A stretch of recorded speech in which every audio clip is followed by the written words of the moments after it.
Assalamualaikum warahmatullahi wabarakatuh. Selamat datang kembali di channel Hikmah Misteri. Dan tentunya masih bersama saya Mas Nara. Apa kabar kalian semua? Semoga selalu baik-baik saja, sehat badannya, dilimpahkan rezekinya, dan dihindarkan dari segala mara bahaya. Amin. Di kesempatan kali ini saya akan menceritakan sebuah cerita horor dengan judul Pengantin Kliwon, melanjutkan dari part sebelumnya. Oke, seperti biasa sebelum ke ceritanya, bagi kalian yang belum subscribe channel ini, silahkan bisa subscribe dulu lah, dan aktifkan lonceng notifikasinya agar kalian tidak ketinggalan cerita menarik dari channel Hikmah Misteri yang akan selalu menggetarkan hati kalian. Dan jangan lupa juga untuk share and like, tentunya agar Mas Nara lebih semangat lagi untuk menghibur kalian. Oke, kalau sudah, terima kasih, and so get ready to be haunted.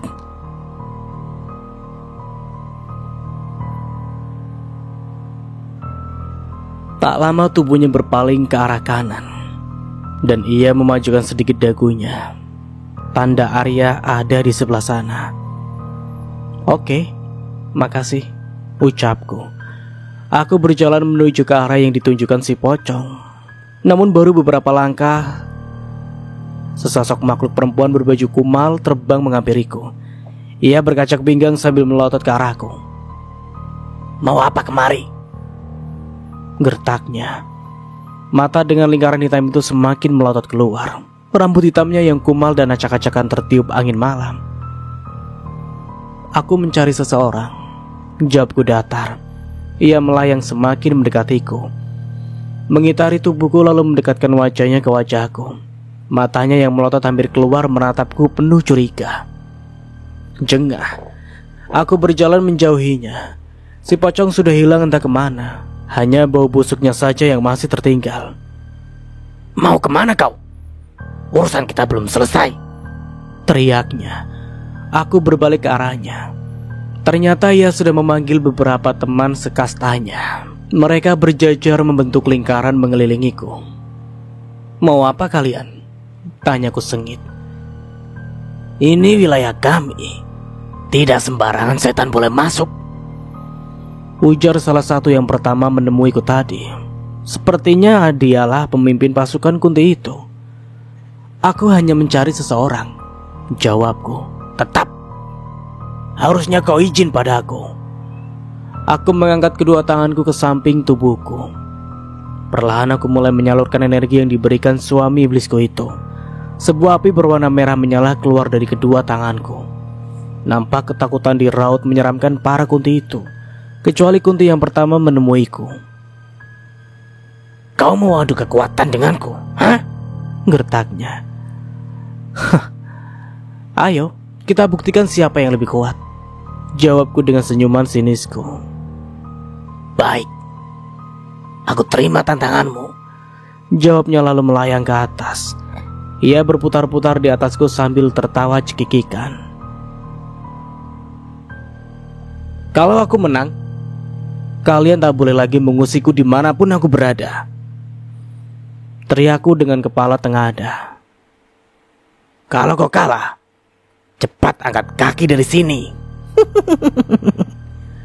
teriaknya dari atas lalu kembali cekikikan.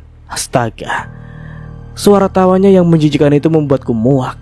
Ku perkuat energiku hingga api yang keluar dari tanganku mulai membesar. Barisan Kunti yang mengepungku tadi satu persatu pergi. Mereka ketakutan. Aku mulai melempar api-api itu ke arah Kunti yang melayang di atasku. Rupanya ia pandai menghindar seranganku.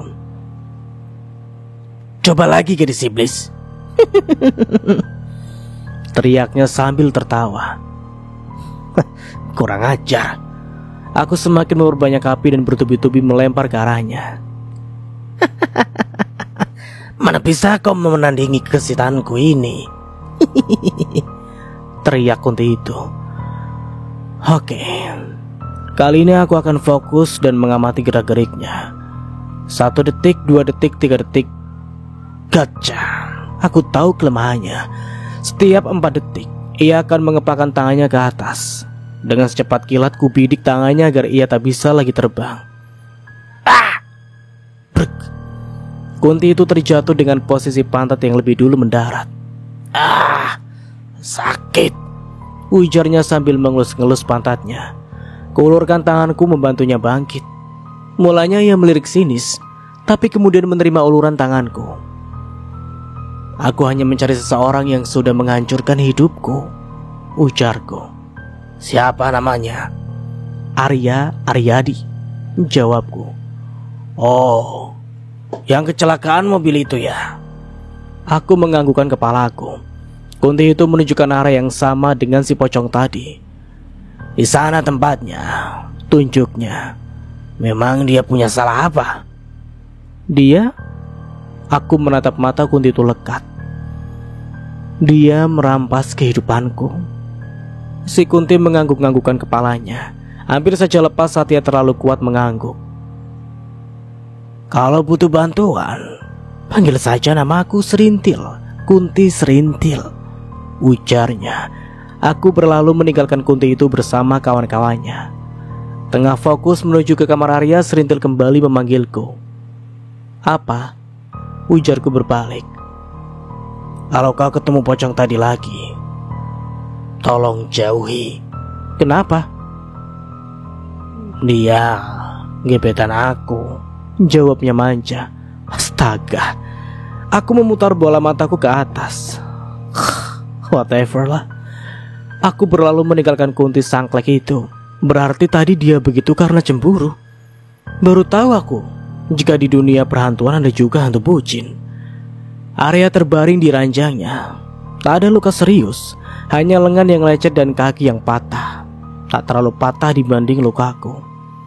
Aku mendekatkan ke arahnya, ia seketika membuka mata dan terbelalak melihatku. Halo, Arya? Sapaku dengan lembut. Tapi dia semakin ketakutan. Apalagi ketika aku semakin mendekatinya. Jangan dekati aku, jangan! Teriaknya sambil memundurkan tubuhnya. Kenapa, Arya? Aku cuma mau nengokin kamu, ujarku tersenyum. Ia menggeleng-gelengkan kepalanya. Oh iya, aku lupa. Jika dia bisa melihat wujud asliku yang berupa mayat hidup. Pergi kamu, teriaknya. Kok gitu sih, Ar? Padahal dulu aku berlari-lari demi mencari suaramu dan yang lainnya meminta tolong, ujarku. Arya semakin ketakutan. Matanya melotot dengan bulir keringat yang menetes dari dahinya. Sekarang aku kau usir? Aku bangkit dan memperlihatkan mataku yang merah menyala. Merah bukan karena darah, tapi karena amarah dan dendam yang terlanjur mengendap dalam jiwaku. Aku turun dari ranjangnya, ia terjatuh dan terseok-seok menghindariku. Ia keluar dari kamar dan merangkak di lantai lorong rumah sakit. Jangan bunuh aku, pintanya. Aku gak akan bunuh kamu, Arya, jawabku tersenyum dan terus mendekatinya. Tiba-tiba Fani datang dari ujung lorong lainnya. Arya, kamu kenapa? Ujar Fani membantu Arya bangkit. Fani tak melihatku. Ia hanya melihat Arya. Dia di sini, ujar Arya. Siapa? Evi. Dia setan. Dia bukan manusia. Jangan ngaco. Evi ada di rumahnya. Aku barusan mengantarnya pulang. Arya menatap Fani tak percaya. Jika Evi di sini, lalu siapa yang diantarkan pulang Fani? Bahagianya melihat mereka dalam kebingungan. Terima kasih, Raka. Ilmumu malih rupa benar-benar hebat.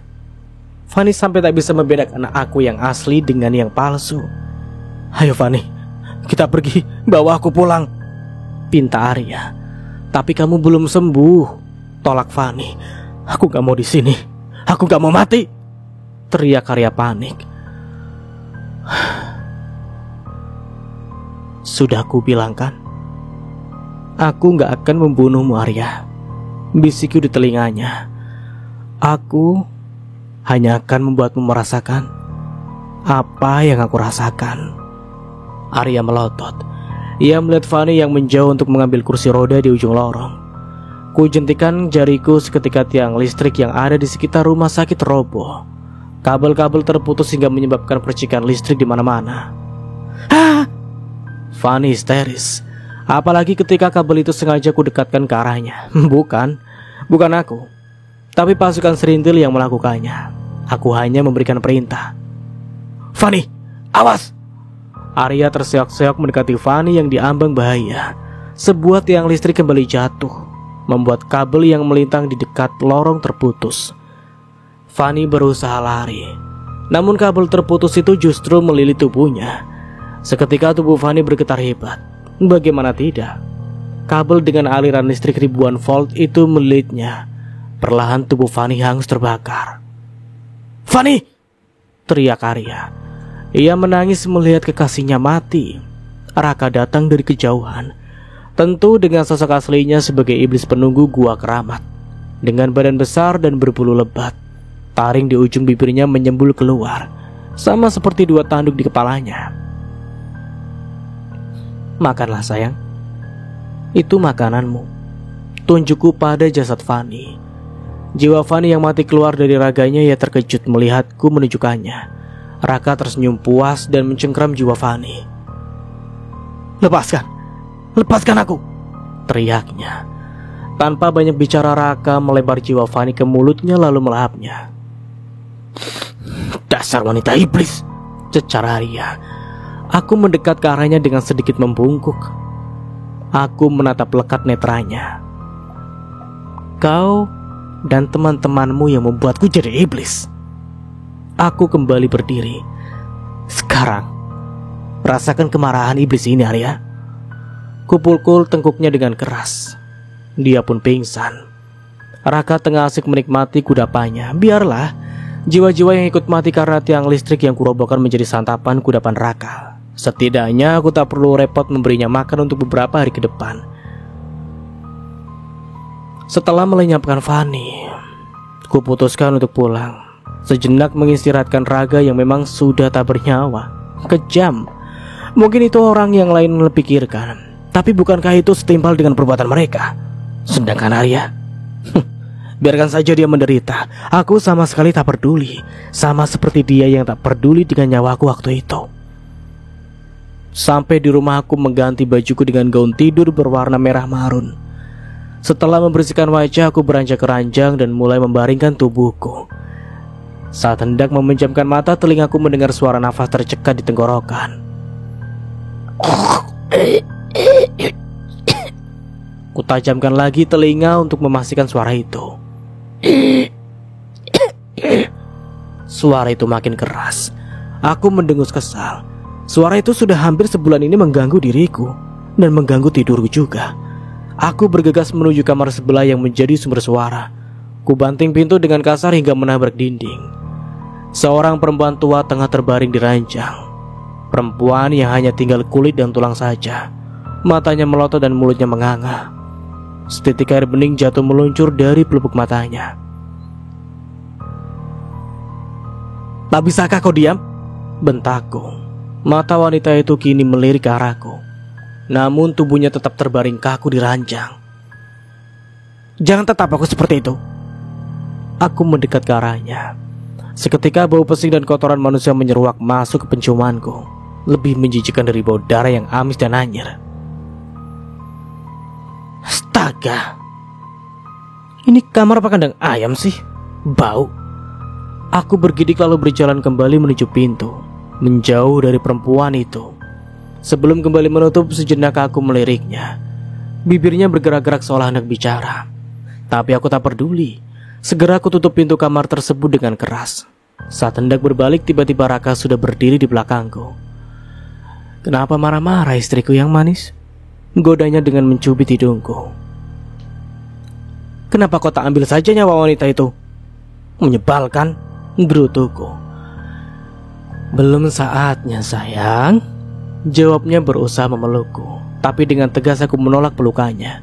Ia menatapku heran, tapi lalu tersenyum lagi. Aku bosan mendengar suaranya, baunya, dan sudahlah. Kugibaskan tanganku di depan wajahnya. Raka berjalan menuju ruang tamu lalu membanting tubuhnya ke sofa. Aku mengikutinya dan duduk tepat di depannya. Ia melirikku sambil terus tersenyum. "Kenapa?" tanyaku melihatnya tersenyum padaku. "Tidak, hanya saja kau nampak cantik malam ini," pujinya. "Bullshit." Aku melengos ke arah lain. "Ayolah, ambil nyawanya biar aku tenang." Bosan rasanya tiap mau istirahat terganggu dengan suara wanita itu. Bujukku. Wanita mana? Ia tersenyum kembali. Wanita yang sudah melahirkanmu itu? Iya. Wanita yang sama yang sedang terbaring kaku di sana. Raka tertawa terbahak-bahak. Ia kembali berdiri mendekat ke arahku. Kini ia tepat berada di depanku dengan kedua tangan bertumpu pada lengan sofa yang kududuki. Sejenak aku perhatikan wajahnya yang tampan, hembusan nafasnya yang sedingin es menyapu wajahku. Ia menatapku sangat lekat.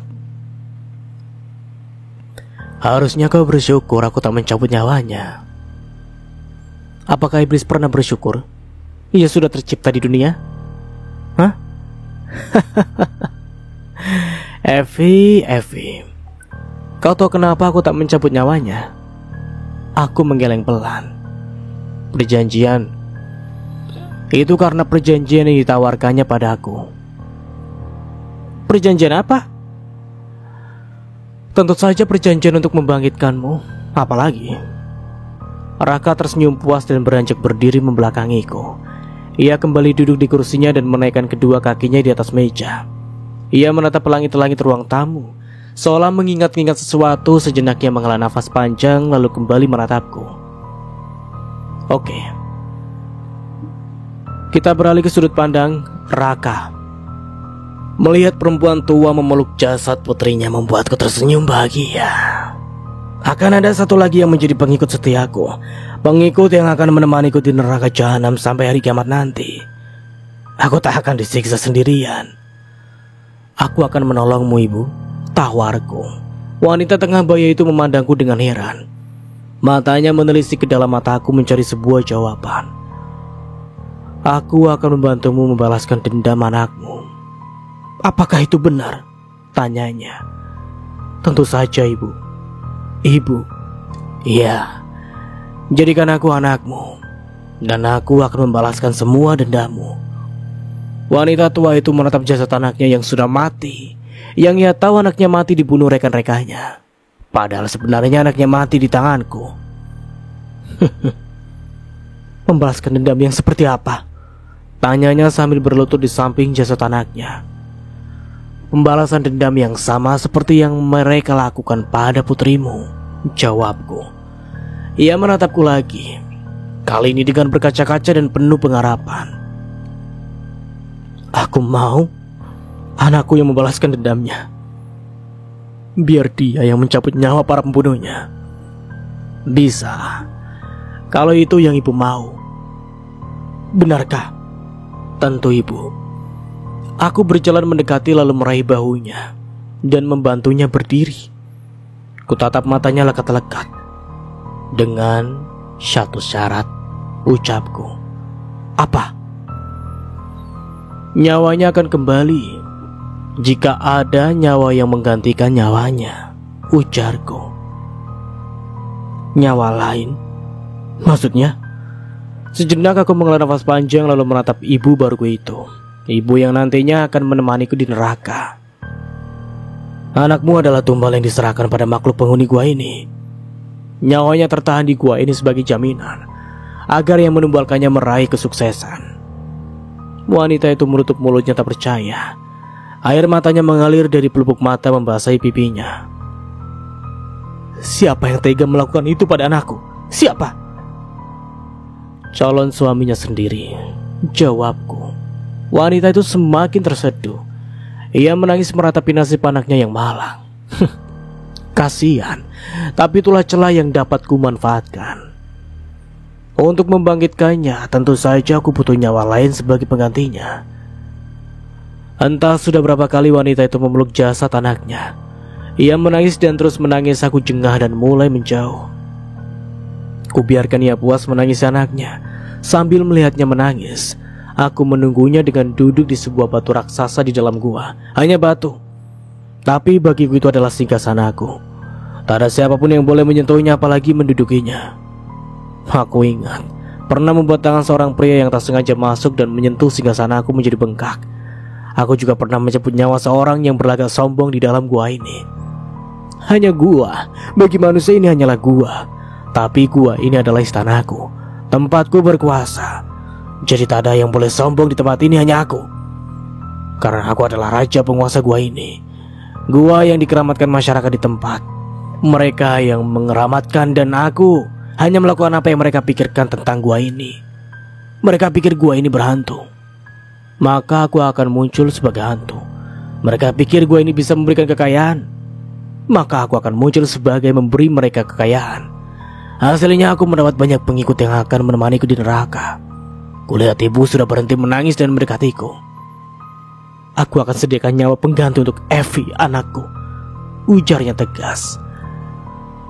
Baik, prosesi membangkitkan putrimu akan sedikit rumit. Aku berdiri dan menuju jasad Evie, wanita yang cantik. Baunya juga harum, apalagi tubuhnya yang nampak menggoda bagiku. Segera aku gendong jasad mati itu menuju batu besar yang tadi aku duduki. Kubaringkan tubuhnya di sana. Ibu menatapku penuh keheranan, namun ia melihat saja apa yang sedang aku lakukan, melucuti semua yang menempel pada tubuh Evie. Tugas ibu sekarang, cari wanita berhari kelahiran yang sama dengan Evie. Satu untuk membangkitkan Evie, dan satu lagi untuk penghuni gua. Perintahku. Tapi bagaimana aku tahu hari kelahiran wanita di luar sana? Mereka akan menunduk atau ketakutan jika melihatmu, jawabku. Tapi bagaimana itu bisa terjadi? Turuti saja atau Evie tak akan hidup lagi. Wanita itu bergegas pergi dari gua, sedangkan aku tentu saja menikmati tubuh Evie sebagai makhluk bertubuh besar dan berbulu lebat. Aku memiliki libido yang tentu saja di atas rata-rata manusia. Aku selalu tertarik dengan wanita-wanita dari kalangan manusia, terutama mereka yang sering menyendiri, melamun, dan tentu yang jauh dari Tuhan. Dengan mudah aku akan mengganggunya. Tak ada gadis, janda, dan istri kesepian pun aku akan sikat. Cukup dengan menyamar menjadi suami atau lelaki idaman mereka, maka mereka akan jatuh ke pelukanku. Hampir 2 jam ibu belum juga kembali. Padahal aku sudah berkali-kali menikmati tubuh Evie. Namun beda rasanya menikmati tubuh wanita hidup dengan tubuh wanita yang sudah mati. Tentu saja lebih nikmat menikmati tubuh wanita yang masih hidup. Suara tubuh diseret membuyarkan lamunanku. Ibu datang membawa 2 wanita yang tengah pingsan. Habisi mereka, perintahku. Seperti kerbau yang dicocok hidungnya, ibu menurut. Ia membunuh kedua wanita itu dengan cara menyayat leher mereka. Darah mereka aku tampung di sebuah wadah untuk dibalurkan ke seluruh tubuh Evie. Setelah semua prosesi pembangkitan, Evie pun sadar. Ia berteriak ketika tubuhnya penuh dengan darah. Namun akhirnya ia sadar siapa dirinya kini. Ia tak lebih dari seorang iblis, sama sepertiku. Melihatnya hidup, sepertinya sayang kalau aku lepaskan. Setidaknya ia harus jadi budak pemuas nafsuku. Kutawarkan perjanjian kedua. Akan kuberi ia kekuatan dengan syarat ia harus mau menikah denganku. Evie setuju. Begitu juga ibunya yang otomatis menjadi ibuku. Waktunya menagih janji ibunya pada aku. Saatnya aku menagih janjimu, ibu, ujarku. Janji apa? Janji nyawa ditukar dengan nyawa. Bukankah aku sudah memberimu 2 nyawa? Nyawa mereka untuk membangkitkan Evie. Untuk penukaran tentu aku membutuhkan nyawa lain lagi. Baiklah, aku akan carikan, ujarnya beranjak keluar dari gua. Tak perlu mencari, ibu. Wanita itu berbalik ke arahku. Seketika aku ubah diriku menjadi makhluk besar berbulu dengan mata merah dan tanduk di kepala. Ibu ketakutan, namun aku tak peduli. Kurai tubuhnya ke dalam cengkramanku. Tolong ibu Evie, teriaknya. Gadis yang baru saja kubangkitkan itu hanya tersenyum. Ia menggeleng sambil tertawa terbahak-bahak. Nikmati saja, ibu, teriaknya. Gadis lugu itu sudah menjelma menjadi iblis. Jadi mana mungkin ia memiliki belas kasih, bahkan pada ibunya sendiri. Setelah jiwanya mati, tak akan ada lagi cinta kasih sayang dalam hatinya, karena hatinya sudah penuh dendam yang tentu sudah kupupuk sejak ia sadar tadi. Tubuh wanita tua itu meronta. Ia menendang ke segala arah. Kudekatkan tubuhnya, wajahnya yang lebih besar dari tubuhnya. Lepaskan aku. Aku tak menyaut. Ku perkencang cengkeramanku hingga terdengar tulangnya yang bergemeretak patah. Ia meringis kesakitan. Saat itulah ku tahan nyawanya. Ia tak akan bisa mati meskipun ia ingin mati. Nyawanya ada di tanganku. Hanya aku yang bisa membuatnya mati. Tapi itu akan terjadi jika Evi berhasil membunuh banyak nyawa. Ingat, banyak nyawa. Bukan hanya Fanny, Arya, Bima, dan Rizka, tapi lebih banyak lagi dari mereka. Oke, kita beralih ke Evi lagi. Pagi ini aku datang ke pemakaman Fanny. Tentu saja setelah para pelayat dan seorang ustadz yang mendoakan itu pergi. Aku mendekat perlahan bersama dengan Raka, Bima, dan Rizka menatapku tanpa berkedip. Arya yang duduk di kursi roda histeris. Dia berteriak ketika melihatku. "Wanita iblis, pembunuh!" teriaknya. Aku turut berduka Arya, ucapku pelan. "Engkau usah sandiwara iblis!" teriaknya lagi. Aku pura-pura menangis dengan sedikit akting air mataku mulai mengalir. Tinggal kubayangkan saja pengkhianatan Bima, maka aku akan menangis. Hanya menangis karena aku sudah tak peduli dengannya. Dan Raka, untuk menyempurnakan aktingku, ia memelukku. Bima tak berhenti memandangku. Entah pandangan apa itu, seperti penasaran bercampur cemburu. Entahlah, aku tak peduli. Ia terus memandangiku bahkan ketika aku sengaja mengeratkan pelukanku pada Raka. Saya turut berduka Arya. Arya hanya melihat tanpa menjawab. Matanya terus memandangku sengit, ingin sekali ku congkel matanya untuk kujadikan leontin kalungku kelak. Tak lama Arya meminta tolong pada Bima untuk membawanya pergi dari pemakaman. Rizka terus menatapku tanpa sepatah kata. "Aku turut berduka cita ya, Riz." Ia tak menjawab, hanya tatapan sinis yang ia layangkan padaku. Aku pamit, ujarku ketika tak mendengar satu jawaban apapun dari mulutnya. "Apa kau benar-benar Evi?" ucapnya tiba-tiba. Seketika langkah kakiku berhenti. Kualihkan pandangan menatapnya yang kini berjongkok di depan pusara Fanny. Aku hanya tersenyum dan mendekat ke arahnya. Dengan mimik yang kubuat bersedih, mungkin aku menangis. "Apa yang kau ucapkan, Rizka?" Ia bangkit dan menatapku sengit. "Apa kau Evi, kawanku?" gertaknya. "Aku Evi, Riz. Evi!" tegasku. "Kalau kau Evi, kenapa kau menangis?" Ia berdiri lalu menatapku lekat. Manik matanya bergantian menatapku dan menatap Raka. Sebisa mungkin aku bersikap tenang. Aku belum memusnahkan mereka semua, jadi aku harus bersabar. "Maksud kamu?" Aku kembali menangis. "Fanny juga kawanku bukan? Kenapa aku gak boleh menangis?" Raka menyadarkan kepalaku di bahunya. Suamiku ini paling bisa diajak berakting bersama. Evi yang ku kenal bukanlah Evi yang cengeng. Kuusap air mata buayaku perlahan. Setiap orang bisa berubah, Rizka. Apalagi ketika ia berada dalam satu titik yang mendesak. Aku kembali menyandarkan kepalaku di bahu Raka. Lalu dengan satu isyarat, aku meminta Raka membawaku pergi. Kulihat Rizka masih memandang ke arahku, tapi aku tak peduli. Biarkan saja. Saat berjalan keluar pemakaman, aku dan Raka berpapasan dengan seorang pria berkoko dan bersarung hijau. Ia memandang kami tanpa rasa takut sedikit pun. "Astagfirullahaladzim," gumamnya. Namun matanya tak henti menatapku. Ia terus berjalan sampai di depan makam Fanny dan menyalami Rizka. Aku tak pernah tahu pria itu, dan aku juga tak mau tahu. Yang penting dia tak mengusikku. Esoknya saat hendak masuk ke ruangan kerja timku, aku melihat seorang pria dengan mata sipit sedang menyapu. Sejenak ia menatap mejaku lalu menatap ke arah langit-langit. Sepertinya ia tengah berusaha membersihkan sarang laba-laba di sana. Keisenganku muncul dan membuatku ingin mengerjainya. Saat ia naik ke kursiku dengan memutar jari telunjuk, aku memutar kursi itu tanpa menyentuh. "Dah, kenapa muter nih kursi?" ucapnya panik. Aku tersenyum sambil terus memutar jariku. Makin lama makin cepat. Lalalala. Kok muter mulu? Halah, ngapa ini ya? Semakin lama aku memutar semakin cepat jariku, hingga pria berbaju biru itu terpental jatuh ke lantai. Ia mengadu dan memegangi pinggangnya. Sambil meringis menahan sakit, ia mencoba berdiri. Puyeng dah. Ia berjalan ke kiri dan ke kanan, sampai tak sengaja ia menabrak Ica, teman seruangan yang baru saja masuk. Kamu ngapain, Bang?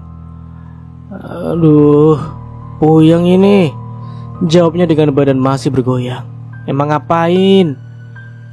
Itu kursinya tiba-tiba muter. Hah? Ica memandang kursiku yang diam tak bergerak. Mana ada, itu kursinya diam.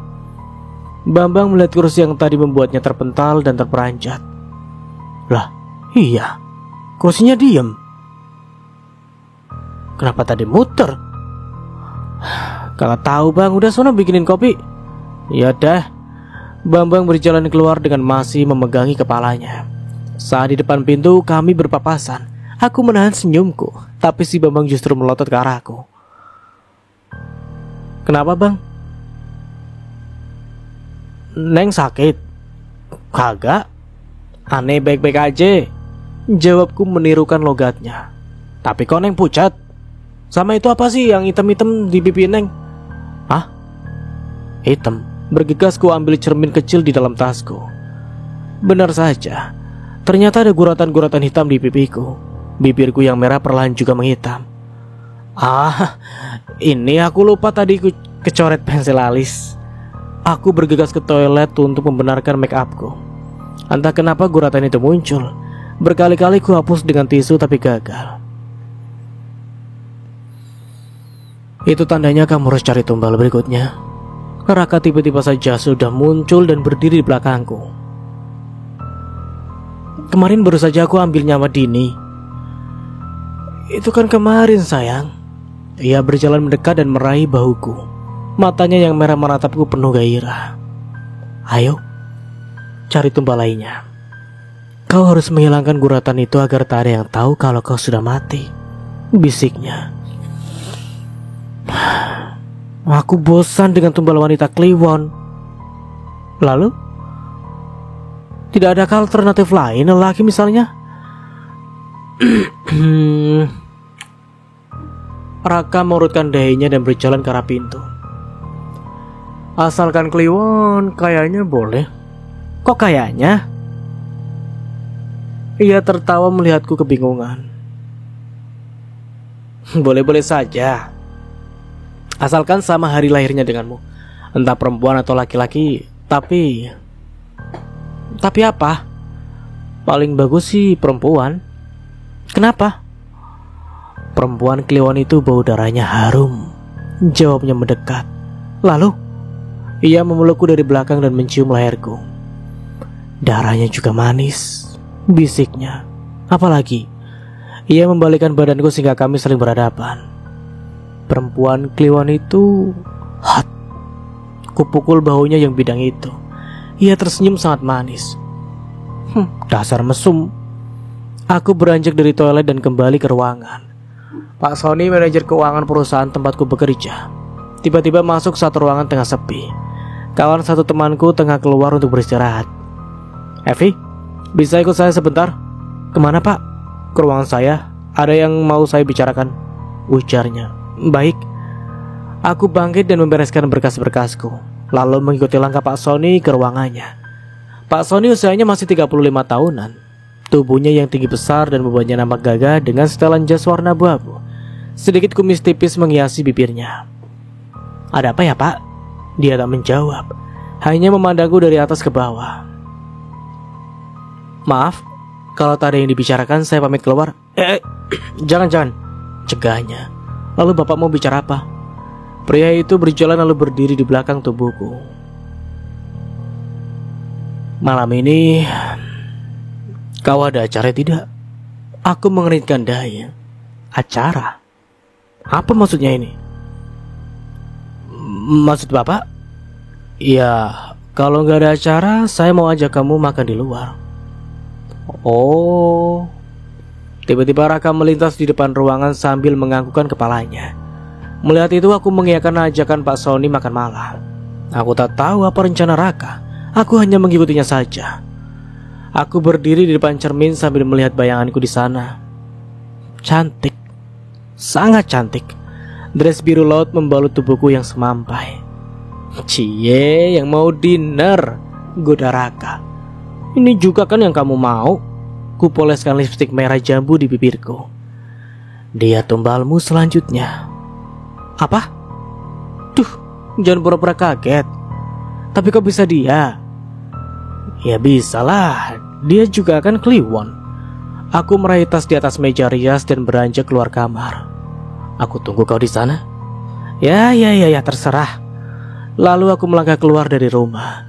Sampai di restoran aku langsung masuk dan mencari sosok Pak Sony. Ia melambaikan tangannya pada aku. Selamat malam, Pak. Nggak usah formal-formal. Panggil aja Sony. Iya Sony. Ayo, silakan duduk. Aku duduk tepat di depannya. Tak lama pesanan yang mungkin sudah dipesan Sony datang. Pelayan itu meletakkan 2 piring steak daging ke hadapan kami. Tapi, tunggu. Apa itu? Hewan putih kecil menggeliat di antara daging yang masih mengepul. Menjijikan. Maaf, aku ke toilet sebentar. Pamitku. Padahal sebenarnya aku hanya menghindari memakan daging busuk tersebut. Sony menganggukkan kepalanya sambil memotong daging, lalu memasukkan potongan lainnya ke dalam mulut.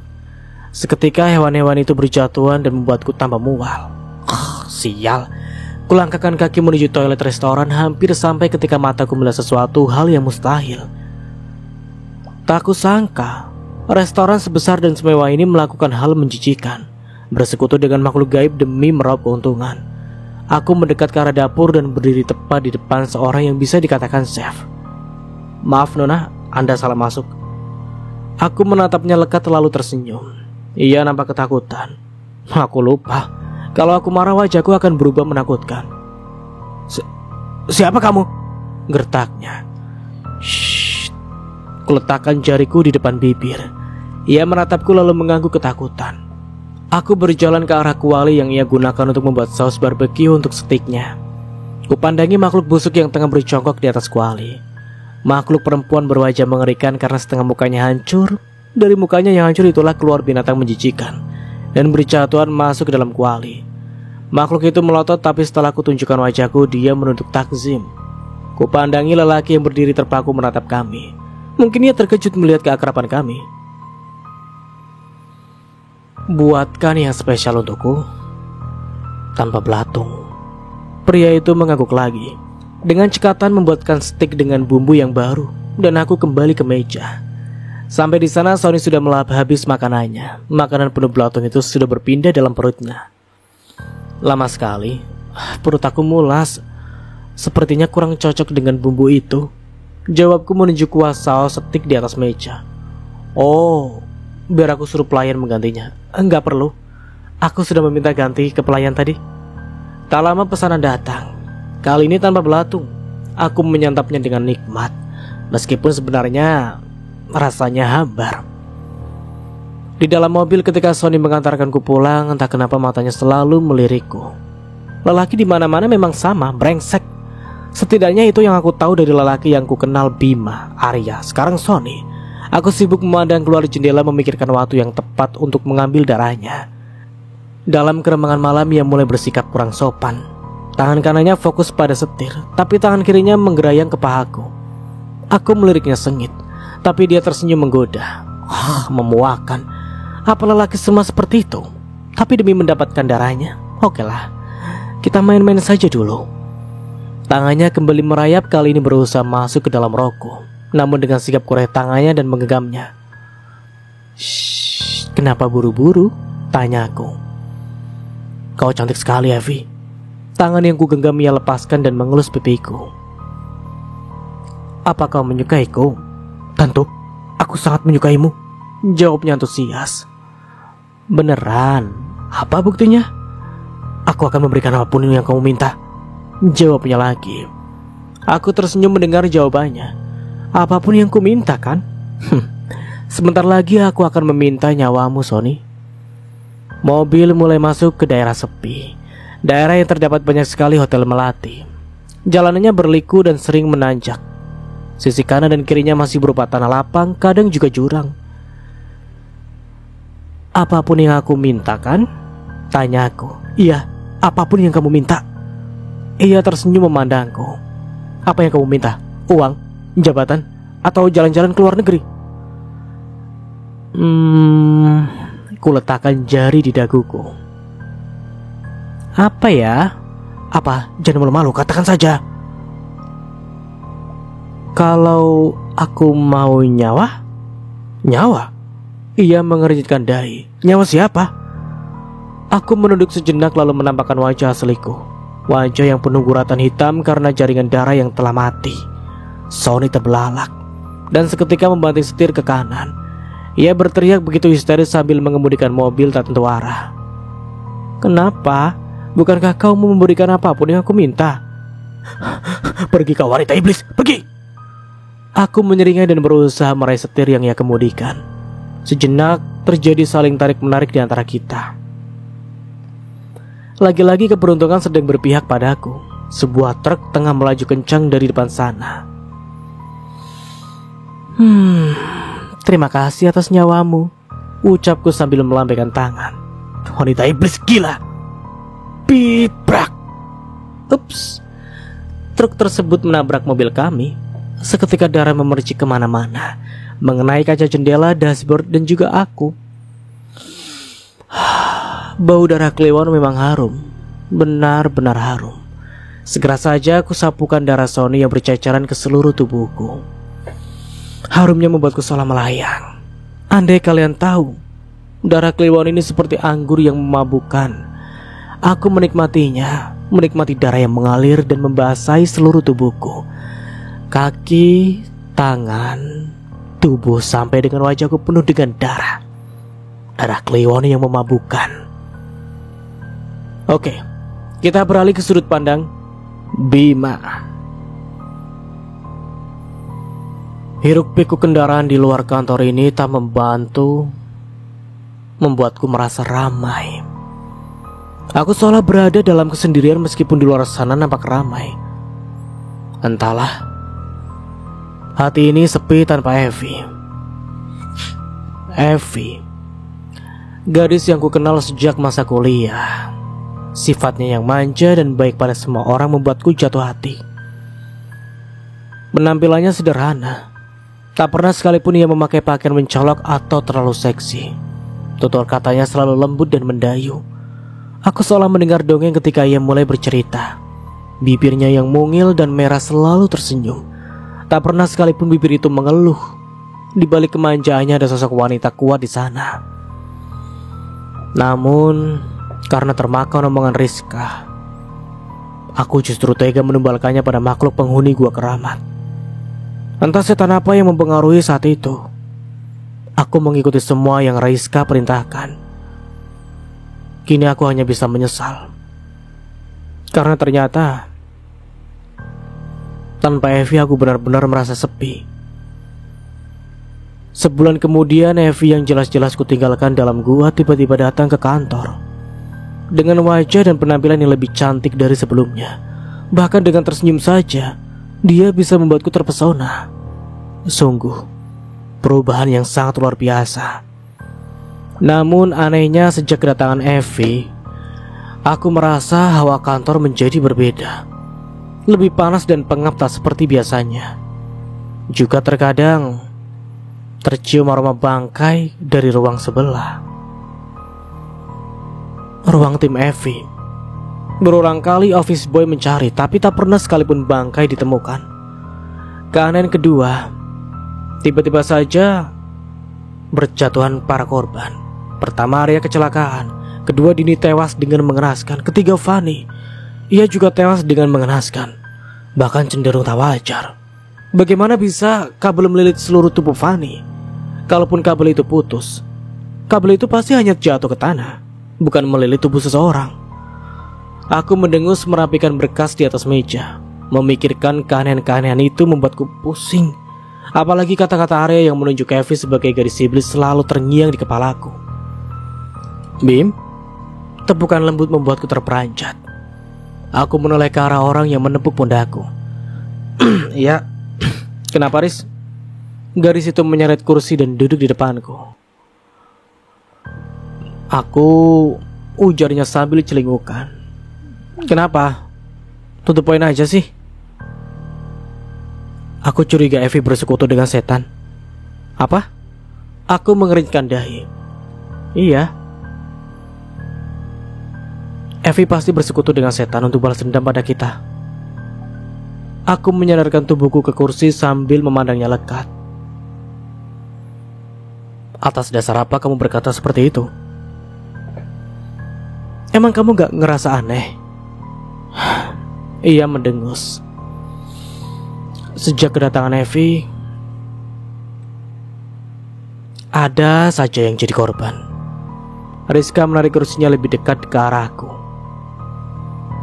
Pertama Arya, lalu Dini, setelah itu Fani.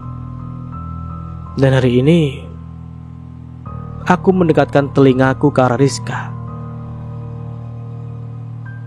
Ketika gadis itu memberi isyarat untuk mendekat. Semalam Pak Sony tewas setelah makan malam dengan Evi. Mataku terbelalak. Evi lagi. Apa benar semua yang terjadi karena Evi? Atau itu hanya kebetulan belaka? Kami bergegas kembali ke meja masing-masing ketika Pak Hendra terlihat melintas di depan ruangan kami. Matanya sembab, mungkin ia baru saja melayat kawannya yang tewas semalam. Dan ketika Pak Hendra terlihat menjauh, Rizka kembali mendekatiku. Kita harus nemuin Ki Sukmo, Bim. Siapa itu Ki Sukmo? Dialah yang menunjukkan cara agar kita sukses dengan menumbalkan wanita Kliwon di gua keramat itu. Jelasnya. Aku menggeleng, kemarin aku sudah melakukan kesalahan. Mana mungkin sekarang aku melakukan kesalahan yang sama. Aku gak mau, Riz. Please, Bim. Aku gak mau mati sia-sia, ujarnya sambil menggenggam tanganku. Sorot matanya benar-benar menunjukkan pengharapan. Sejenak aku terdiam sembari mengamati Evi yang melintas di depan ruanganku. Gadis semampai itu sibuk dengan berkas di tangannya. Rambut panjangnya terurai dan jatuh menutupi wajah. Sejenak tangan lentiknya berayun menyelipkan rambut di sela telinga. Ia melirikku dengan senyum simpul yang manis, lalu kembali larut dengan berkasnya. Andai aku tak termakan omongan Rizka, tentu saat ini aku masih bisa menyentuh Evi, bermanja-manja dan bercanda bersama. Sial, penyesalanku seolah tak berujung. Sampai kapankah perasaan ini menyiksaku? Hari mulai gelap ketika langkah kakiku dan Rizka masuk ke pekarangan sebuah rumah yang terletak jauh di dalam perkebunan tak terawat. Rumah berdinding kayu itu nampak kusam. Pepohonan yang rimbun dan semak tak beraturan menghiasi halaman. Temaram lampu teplok yang bergantung di teras membuat suasana semakin tak biasa. Ki, apakah benar Evi bersekutu dengan setan penunggu gua? Tanya Rizka to the point setelah kami masuk ke dalam rumah si Ki Sukmo. Pria tua berpakaian serba hitam itu mengangkat kedua tangannya, lalu mulutnya merapalkan mantra. Tiba-tiba kedua tangannya bergetar, dan seketika angin berembus menerjang meja yang penuh dengan ubur rampe. Meja Ki Sukmo berantakan, kembang dan dupa berserakan. Aku dan Rizka bangkit dari duduk bersila di depan Ki Sukmo. Giliran tubuh Ki Sukmo yang bergetar. Ia seolah menahan sesuatu yang aku sama sekali tak tampak. Gadis itu bukan bersekutu dengan setan penunggu gua. Ia hanya dimanfaatkan sang setan untuk mencari tumbal sebanyak-banyaknya. Jadi siapa yang membunuh teman-teman kami? Evi atau si setan? Tanya Rizka penasaran. Tentu saja si setan, tapi melalui Evi, jawab Ki Sukmo. Berarti bukan Evi pembunuh sebenarnya? Tanya aku. Ki Sukmo menggelengkan kepalanya sambil menghisap rokok linting kesukaannya. Aku terdiam. Evi hanya dimanfaatkan oleh penunggu gua. Kasihan dia. Gara-gara keserakahan kami, dia harus bersekutu dengan setan. Kami minta jimat, Ki. agar iblis yang memanfaatkan Evi tak mengganggu kami. Rizka berkata sangat serius. Ki Sukmo manggut-manggut lalu mengeluarkan 2 kalung berwarna hitam. Pakai ini, jangan sampai kalian lepas, dimanapun kalian berada, terangnya. Rizka menerima jimat itu lalu memakainya. Satu lagi ia serahkan kepadaku. Sejenak aku pandangi jimat itu hanya sebuah kain berwarna hitam dengan aroma kemenyan. Apa benar ini bisa menyelamatkan kami? Namun bukankah Ivy hanya dimanfaatkan? Itu artinya apa Ivy bisa diselamatkan? Ujarku serius. Rizka dan Ki Sukmo memandangku yang masih tertunduk mengamati jimat tadi. Kamu gila, Bim? Enggak, aku bukannya gila, Riz. Kuletakkan kembali jimat itu ke atas meja Ki Sukmo. Lelaki tua itu melotot. Aku hanya ingin memperbaiki kesalahanku. Itu nggak mungkin, Bim, ujar Rizka. Itu sangat mungkin, ujar Ki Sukmo sambil menghisap rokoknya. Benar kaki? Bagaimana caranya? Tanya aku penasaran. Ki Sukmo memandangku serius. Sejenak ia komat kamit lagi sambil menaikkan kedua tangannya. Tak lama Ki Sukmo tersenyum. Ia menyerahkan padaku sebuah botol kecil dengan penutup kayu di atasnya, mirip sebuah botol penangkap jin yang ada di channel-channel YouTube. Pancing Evi agar ia mengikutimu. Saat di tempat sepi, buka penutup botol ini, terangnya. Aku mengeringkan dahi. Apa iya hanya dengan cara seperti itu? Aku kurang yakin. Ki Sukmo lalu menyerahkan secari kertas berisi seperti mantra dan setelah membuka botol, aku diharuskan merapalkan mantra itu 3 kali. Setelah membaca mantra ini, tutup kembali botolnya. Apa setan itu akan musnah? Setan itu akan terperangkap dalam botol. Serahkan botol itu padaku. Aku yang akan memusnahkannya, terang Ki Sukmo mantap. Lalu? Tanya Rizka. Lalu Evi akan selamat dari cengkraman setan itu. Begitu juga dengan kalian. Kami berdua sejenak saling pandang. Meskipun berkali-kali hatiku merasa tak yakin, namun kata-kata Risma mampu meyakinkan aku. Setelah itu kami pulang membawa jimat dan botol pemberian Ki Sukmo. Meskipun kurang yakin, ya tapi patut dicoba. Setidaknya aku sudah berusaha untuk menyelamatkan Evi. Dan aku harap hidup kami normal seperti sebelumnya.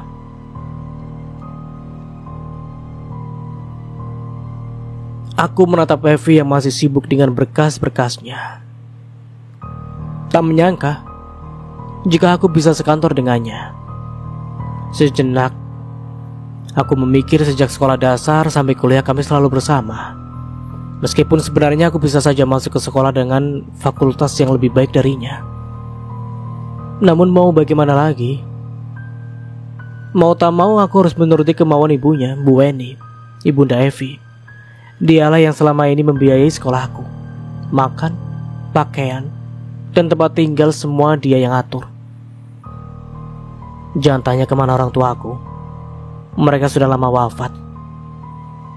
Ibundanya baik, bahkan sangat baik, pun dengan Evi yang memiliki karakter dan sifat yang sama dengan beliau.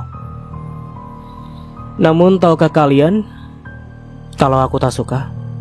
Aku tak suka ketika orang-orang memuji kebaikan Evi dan ibunya ketimbang memuji prestasi yang kuraih. Aku benci ketika orang mengatakan apa yang kuraih adalah berkat campur tangan Evi dan ibunya, padahal jelas-jelas prestasi itu aku raih sendiri. Aku yang berjuang siang malam untuk belajar dengan giat. Aku yang bersusah payah mengikuti lomba kesana kemari, tapi mereka yang dapat pujian. Sial. Kebencianku semakin menjadi ketika Bima lebih memilih Evi daripada aku. Padahal jelas-jelas aku yang berpenampilan lebih menarik daripada Evi. Heran, kenapa semua sekolah tak memandangku? Mereka hanya melihat Evi, dan Evi. Tak ada satupun yang menganggap aku ada. Malam yang gelap aku memberanikan diri berjalan ke rumah Ki Sukmo. Dengar-dengar dia orang yang sakti mandraguna. Ia bisa membuat mata orang-orang hanya tertuju padaku. Ia bisa membuat orang kaya mendadak. Ia bisa mewujudkan semua keinginan yang selama ini belum pernah ku capai. Meski gelap aku terus berjalan. Sesekali menyibak rumput yang menjulang karena lama tak dirapikan. Terkadang kakiku harus memijak duri hingga berdarah karena terlalu banyaknya semak belukar yang ada di sepanjang jalan itu. Aku tahu apa maumu anak muda, ujar pria tua berbaju serba hitam tersebut. Benarkah Ki? Ujarku terkejut. Kau mau merebut seorang pria bukan? Kau juga mau mencapai kesuksesan besar? Benar? Tanyanya. Benar Ki? Aku mengangguk. Ki Sukmo tertawa sambil menghisap rokok lintingannya. Apa Ki Sukmo bisa membantu saya? Tentu, asalkan ada maharnya. Tapi saya nggak punya uang banyak Ki. Lalu kau mau bayar pakai apa maharnya? Aku menunduk. Tak tahu harus menjawab apa karena tim yang kupimpin tak mampu mendapatkan tender. Aku jadi tak mendapatkan bonus. Uang gaji selama sebulan hanya cukup untuk membayar kontrakan dan makan. Karena sejak bekerja aku memutuskan pergi dari rumah yang selama ini aku tempati. Aku ingin lepas dari pengawasan Bu Weni. Tak usah bingung. Aki tahu dengan apa kamu bisa membayar maharnya. Dengan apa Ki? Tanya aku penasaran. Ki Sukmo bangkit dari duduknya dan berjalan ke belakang tubuhku. Tanpa izin dia menepuk kedua bahuku. Dan seketika tubuhku seolah ada yang mengendalikan. Meskipun aku berusaha untuk bergerak, tetap saja tubuh ini bergeming. Ki Sukmo menuntunku untuk bangkit dan membawaku ke dalam sebuah bilik bambu. Hanya ada dipan dari bambu dan sehelai kain di atasnya. Di sebelah dipan ada meja dengan ubur rampe dan juga kemenyan yang menyala. Ki Sukmo terus menuntunku masuk lalu mendudukkan aku di atas dipan. Mau apa Ki? Tanya aku terbata. Sungguh menakutkan. Apalagi tubuhku sama sekali tak bisa kugerakkan. Lelaki tua itu membaringkan tubuhku di dipan bambunya dan dengan menyeringai, ia mulai melakukan aksinya.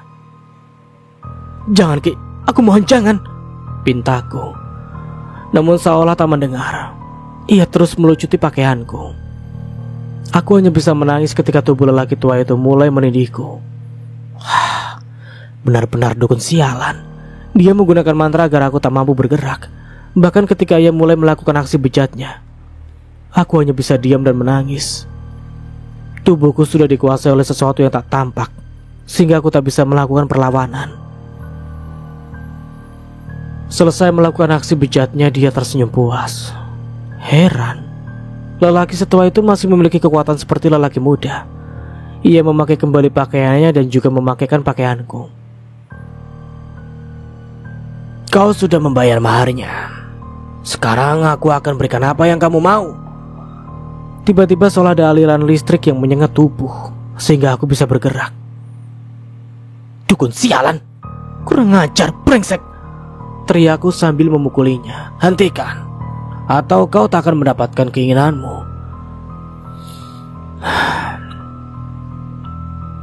Mau tak mau aku berhenti menyerang lelaki tua itu. Kalau saja bukan karena ingin mendapatkan Bima, tak mungkin aku mau datang ke sini. Pria tua itu duduk bersila di belakang meja yang penuh dengan 7 rupa. Ya, bunga 7 rupa. Tangannya ia angkat ke atas sembari membaca mantra. Tak lama angin berembus keras membuat pintu rumah Ki Sukmo terbuka lebar. Di ujung sana ada gua keramat, kesanalah. Dan bawa juga wanita berhari kelahiran Kliwon sebagai tumbalnya. Wanita Kliwon? Gumamku. Harus cari kemana coba wanita dengan hari kelahiran Kliwon? Tapi, ya, Evi. Ya, Evi berhari kelahiran Kliwon. Ibunya pernah membuat bubur merah untuk memperingati hari lahirnya Evi. Dan itu Kliwon. Aku tersenyum penuh kemenangan. Dengan menumbalkan Evi, aku akan mendapatkan kesuksesan yang selama ini aku raih. Sekaligus aku akan melenyapkan Evi, yang berarti Bima tak akan bersatu dengan gadis itu. Dia akan menjadi milikku, hanya milikku. Aku akan mendapatkan kesuksesan dan juga Bima. Senangnya aku. Baik Ki, aku akan segera ke sana. Untuk memuluskan rencanaku, tentu saja aku butuh dukungan. Fanny dan Arya. Mereka juga membenci Evi karena memang Evi itu cerdik, selalu bisa memanfaatkan keadaan yang ada. Aku akan bantu kamu, tegas Arya. Sama, aku juga akan bantu kamu. Biar tahu rasa itu si Evi, ujar Fani. Terima kasih. Dan sampai di sini dulu ceritanya. Nantikan kelanjutan ceritanya di part berikutnya.